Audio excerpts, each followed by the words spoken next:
Good day, viewers. Welcome to Cascade Transformatics Ltd, Transforming You. On this platform, we've been doing a series of leadership trainings, and we want to continue from where we stop. And that is the next module. The module is Module 4. Last week, we talked about leadership skills, all that is needed for you to become a transformatic leader. We discussed that at length. So today, we are going to talk about leadership and management. Leadership and management. At the end of this training, it is expected that you'll be able to differentiate between leadership and management and the relationship between the two, the differences and also the relationship between the two. My name is Rita Babatunde, your facilitator. So now I'm going to introduce this training or this teaching with a question. Who influences and shapes your organization the most? The people, of course, the people in charge. And who are the people in charge? Leaders and managers. Their decisions, communication, and working style are vital to your organization's success. Then the next question is, what happens if they can't lead well? You can assume. What happens if they cannot lead well? Of course, your company takes a plunge and your best employees leave, God forbid. So today we want to really expatiate more on leadership and management, why it is important and the differences between the two and the relationship as well. So let's start with the definition. I'm going to start with leadership definition first, then we'll come to the management definition. Leadership and management are the terms that are often considered synonyms. It is essential to understand that leadership is an essential part of effective management. As a crucial component of management, remarkable leadership behavior stresses upon building an environment in which each and every employee develops and excels. Leadership, as we all know, is defined as the potential to influence and drive the group effort towards the accomplishment of goals. This influence may originate from formal sources, such as that provided by acquisition of managerial position in an organization. A manager must have traits of a leader, for sure. He must possess leadership qualities. Leaders develop and begin strategies that build and sustain competitive advantage. Organizations require robust leadership and robust management too for optimal organizational efficiency. Now, looking at management on the other hand, good managers are critical to the effective operation of any business you can think of. They must possess the ability to lead those working for them, by example, communicating with and inspiring them towards engaging in the corporate vision and achieving the organizational business goals. Effective managers need to possess a specific set of skills ranging from knowledge and demonstrate appropriate behaviors that are not necessarily present in managers that evolve into leadership roles. Quite okay, some managers have a natural aptitude for leadership to some degree, but often managers that are selected because of their strong characters or dedication to work, or those who evolve into roles often possess only parts of the toolkits required to drive the best result for a business. The ability to communicate, inspire, and lead is often lacking, which is why management and leadership training should be an important aspect of any organizational training plan. Investment in management training contributes massively towards the development of high quality, motivated leaders that are capable of achieving greatness on behalf of the organization.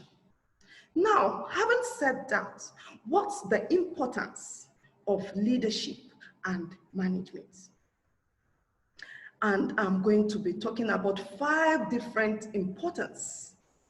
I'm going to list and discuss 5 importance of leadership and management that are well trained. And one of it is increased productivity. The right, consistent leadership can increase the productivity of your employees. Well-trained managers are able to set realistic goals, develop strategic work plans, and make decisions quickly. Leadership training teaches managers how to understand and learn about their team members on an emotional level in order to obtain the best result from each individual. Emotional intelligence is critical to the success of a leader and involves being smart about emotions and using empathy effectively to empower and engage employees. Leadership training that encompasses emotional intelligence can hone these emotional skills in your people, that is the managers and leaders. And this will have a massive effect on the productivity of your entire team or workforce. Secondly, we have retaining or retain your people. I put it that way. Ineffective leaders don't build teams. They break teams. By investing in leadership training, you can retain your people and reduce costly recruitment expenses. Nearly 1 in 4 employees surveyed, that is about 24%, might say that leaders in their organizations may make them feel stressed, and less than a quarter, which is 23%, will be very unlikely to recommend their company's overall leadership. So that is why the training is essential, very, very important. Then the third one is, we are still talking about importance of leadership and management. Another thing it does is it increases employee engagement. Receiving feedback from managers is very, very important for all team members. But the way in which it is received can make the difference between having a positive or negative impact. In fact, 43% of highly engaged employees receive feedback at least once a week, compared to only 18% of those with low engagement. Giving feedback is a skill of successful leaders. Through leadership training, managers can learn effective way to provide feedback to motivate and increase the skill level of your people. That is another importance there. The next one is develop effective leadership styles. Managers often adapt a leadership style that comes naturally to them, but it is not necessarily right for your organization and a particular team. Leadership training teaches managers to review their styles of management and assess and understand the effectiveness of it within the organization. We know organizations are not the same. This type of training enables managers to understand the intricacies involved with how they can lead their teams in the most effective way, with the end result being a motivated and productive team with minimum conflict and higher retention. So the last one on the list here is making better decisions. Leadership training can result in better decision making. I know the question is how? Because leaders functioning at a high level of emotional intelligence have the perspective to make informed, intelligent business decisions. Decision-making skills can be taught how to reframe a problem and make evidence-based decisions, for example.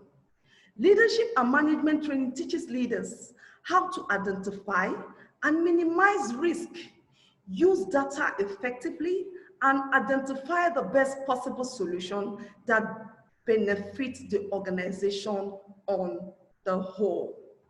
So now we are going to talk about the differences between leadership and management. They are not the same. They are two different things entirely, and we're going to be differentiating them now. So I'll start with management or managers. Managers lay down the structure and delegate authority and responsibilities. That is one thing about the managers. Leaders, on the other hand, provide direction by developing the organizational vision and communicating it to the employee and inspire them to achieve it. Another difference is this: management includes focus on planning, organizing, staffing, directing, and controlling. Leadership, on the other hand, is a part of directing function of management. Leaders focus on listening, building relationship, teamwork, inspiring, motivating, and persuading the followers. Number 3, a leader gets his authority from his followers. A manager gets his authority by virtue of his position in the organization. The 4th point is this: managers follow the organization policies and procedure. The leaders follow their own instincts. Number 5, management is more of science, as the managers are exact, planned, standard, logical, and more of mind. Leadership, on the other hand, is an act. In an organization, if the managers are required, then leaders are a must essential. Number 6, management deals with the technical dimension in an organization or the job content. Leadership deals with the people aspect in an organization. Management measure or evaluate people by their name. That's number 7. Past record, present performance. But the leadership, on the part of the leadership, the leader sees and evaluates individual as having potential for things that can't be measured.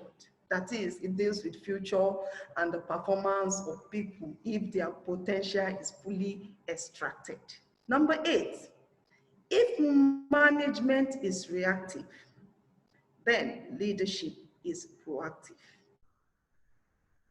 The 9th one, management is based more on written communication, while leadership is based more on verbal communication. So the organization which are overmanaged and on the lead do not perform onto the benchmark. Leadership accompanied by management sets a new direction and makes efficient use of resources to achieve it.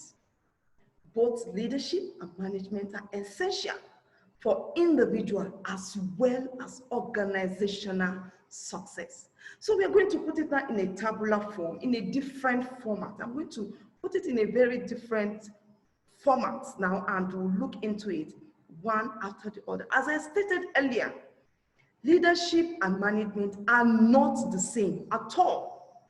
Leadership does not require any managerial position to act as a leader. But a manager can be a true manager only if he got the trait of a leader in him. By virtue of his position, manager has to provide leadership to his group. A manager has to perform all 5 functions to achieve goals. I stated them earlier: planning, organizing, staffing, directing, and controlling. Leadership is a part of this function.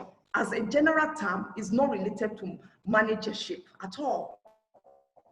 A person can be a leader by virtue of qualities in him. For example, leader of a club, leader of a class, welfare association, social organization, and so on.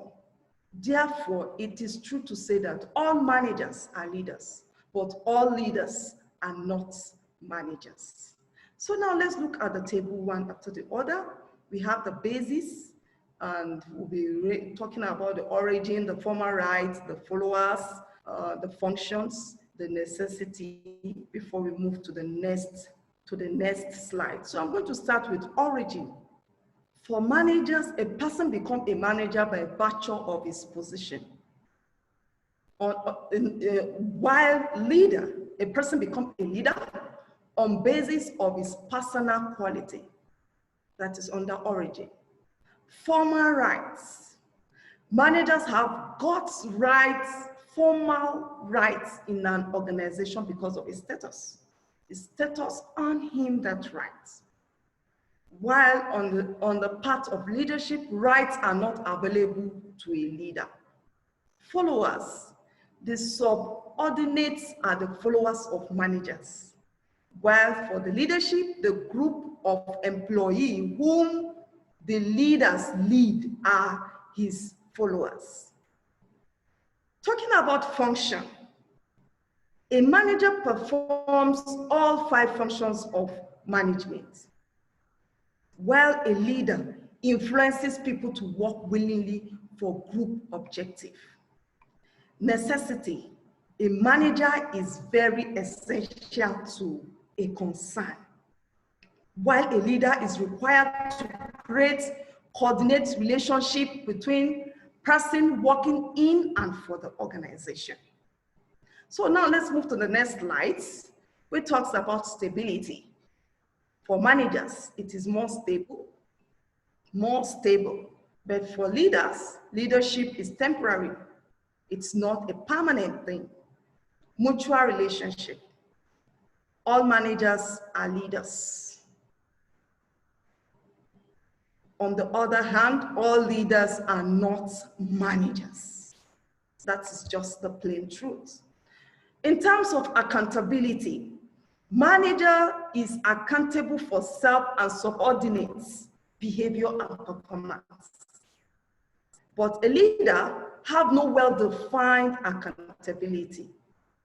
That's another difference. Then the concern. A manager's concern is organizational goals. That's his main concern. While a leader's concern is group goals and members' satisfaction. Followers. People follow managers by virtue of job description.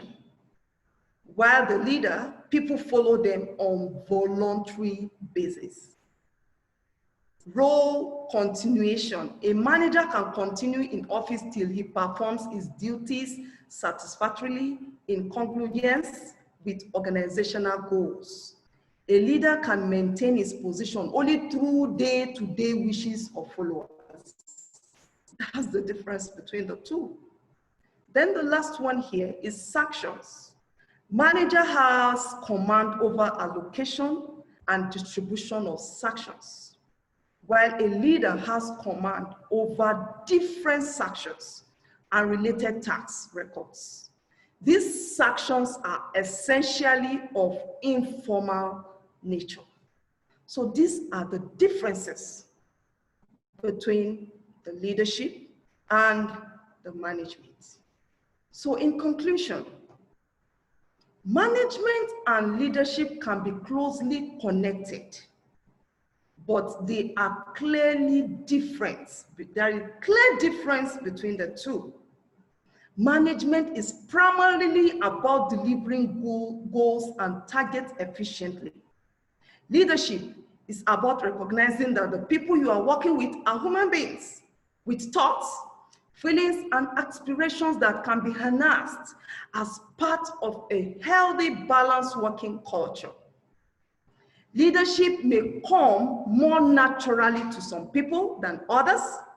It's sometimes we can all practice as part of our role as managers.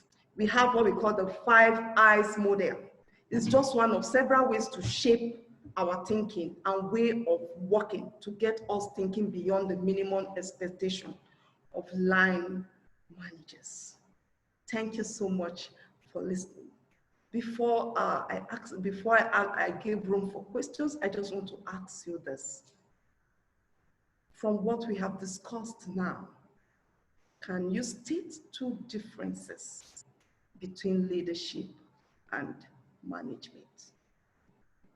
Just something summary, 2 differences between leadership and management. You can drop your answer on the chat box and I'll go through it. Thank you.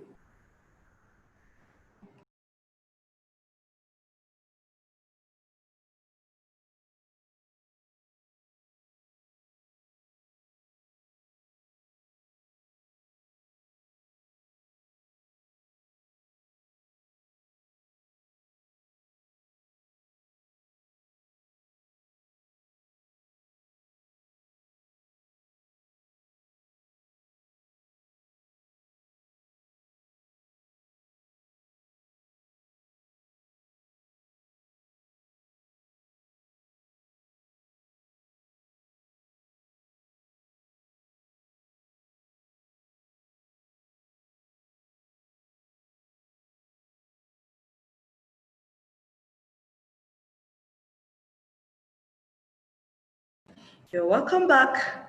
If you have any question to ask, you can as well drop it on the chat box too, and we'll sort it out. Thank you.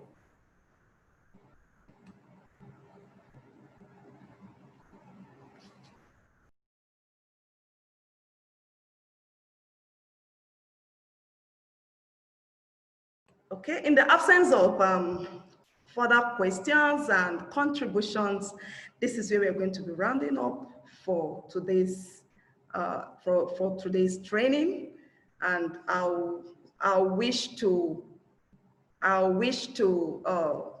still wait here on this platform, waiting for you on the 18th of August 2020 by 4:30 p.m. for the continuation of the modules. We have a lot of modules on leadership. We want to train you to become a transformational leader. So I'll be expecting you. Thank you.